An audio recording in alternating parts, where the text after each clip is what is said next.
Right, hi Carrie-Anne. This is your dad's watch that's just arrived. Very nice, original H-link bracelet. Nice sharp edges, never been case polished or anything, which is good. Obviously been well worn and well loved, which is also quite nice to see, but in very nice condition. Scratches on the crystal, that would need a crystal replacement. Hardlex mineral crystal essentially is not really suitable for buffing out. It would take abrasives and a wheel and a lot of work, so the way to go with that would be a replacement crystal.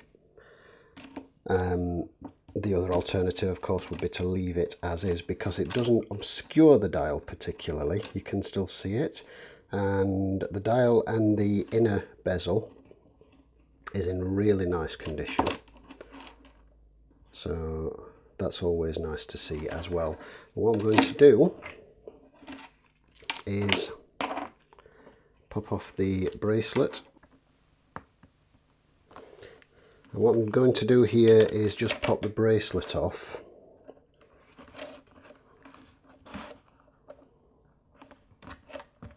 and then we'll get this uncased and take a look at the movement.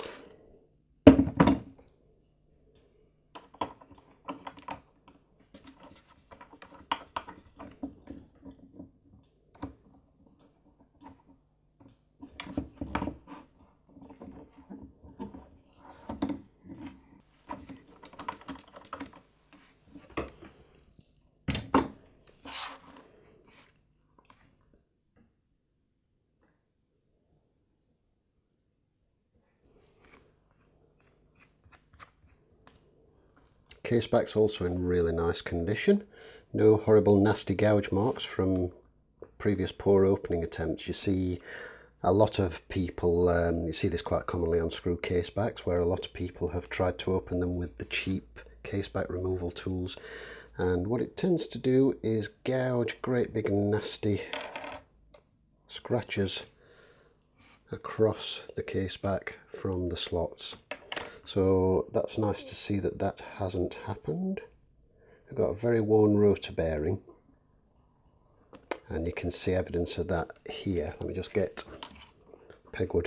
This brassing around the chronograph bridge here is from the rotor bearing being worn, and this swinging around and wearing away the plating on the edges, and you can see that here also, and that's just one of those things that happens. It's sortable, it just requires the bearing replaced accordingly. So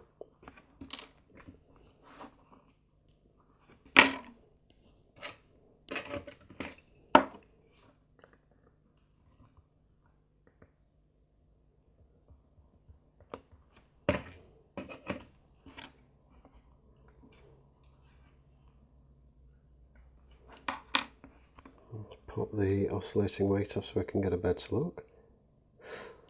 Looks lovely and clean and original inside. It's nice to see. And the original gasket has turned to a hard plastic, which is, again, very common. These are something that are replaced in a service as a matter of course, and the rubber gasket, it's not as bad as some actually just snap or crumble. That's still a little bit of flexibility left to that, but that's essentially like plastic. It's still got the movement retaining ring and its spring, which is very nice to see. I'll just pop that out, and your pushers I've just got hardened gaskets, in addition to which there will be years of sort of DNA and gunk inside your pusher tubes. That's pretty common. Pop the movement stem out.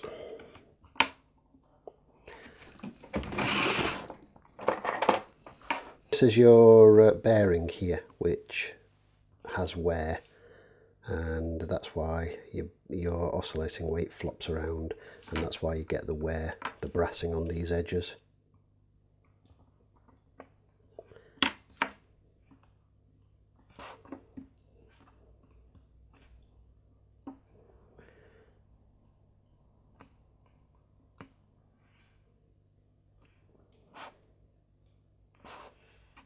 Okay, let's take the reduction wheel out. Okay.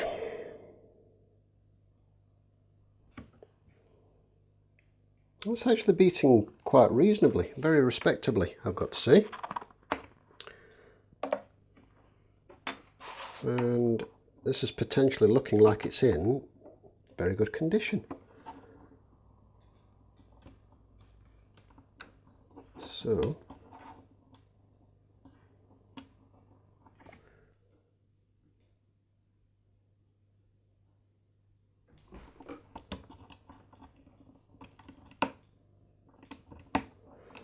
righty-ho, so we've got, let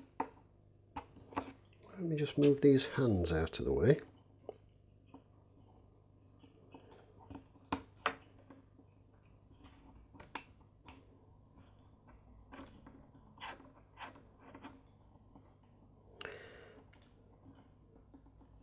The subdial minute recorder is not resetting back to 0.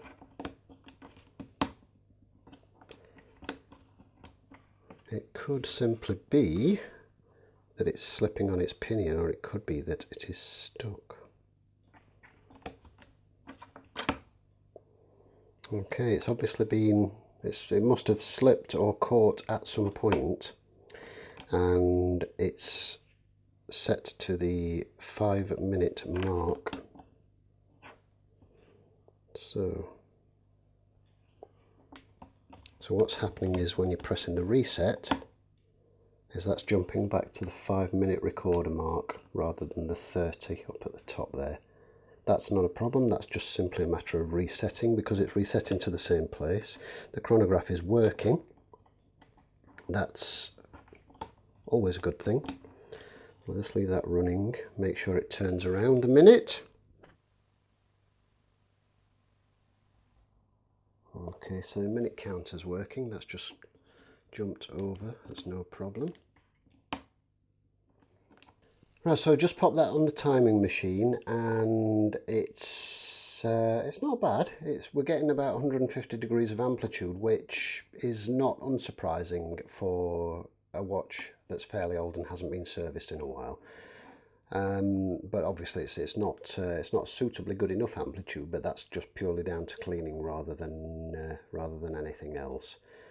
Just for the fact that it hasn't had a clean in a considerable amount of time. The chronograph is running and working. The hands are obviously moving, which is a good sign.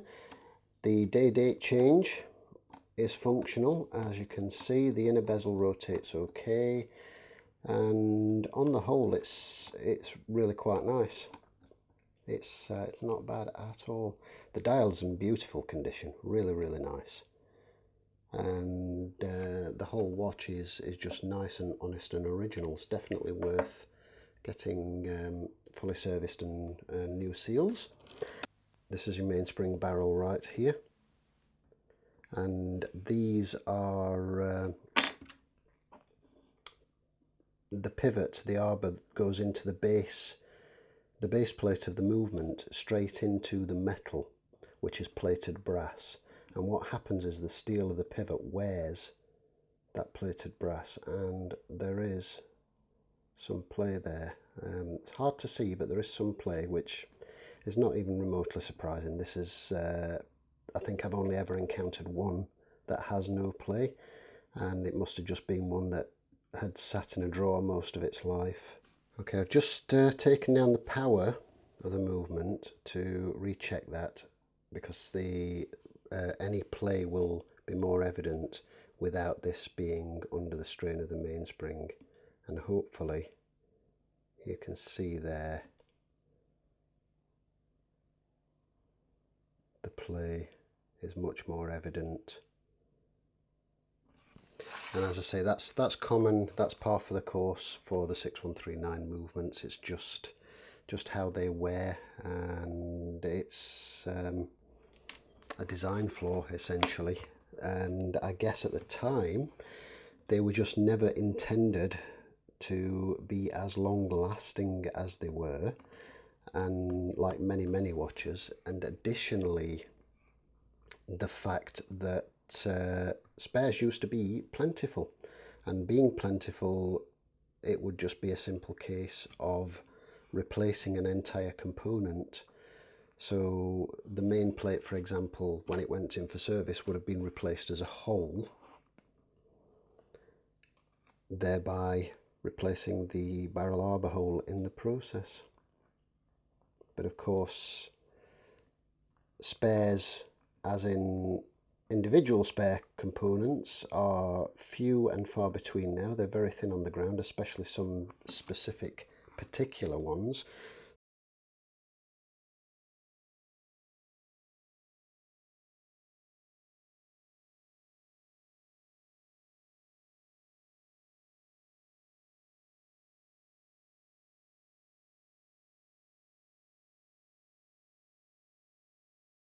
There we are with that. It's a beautiful watch. It's definitely worth getting done.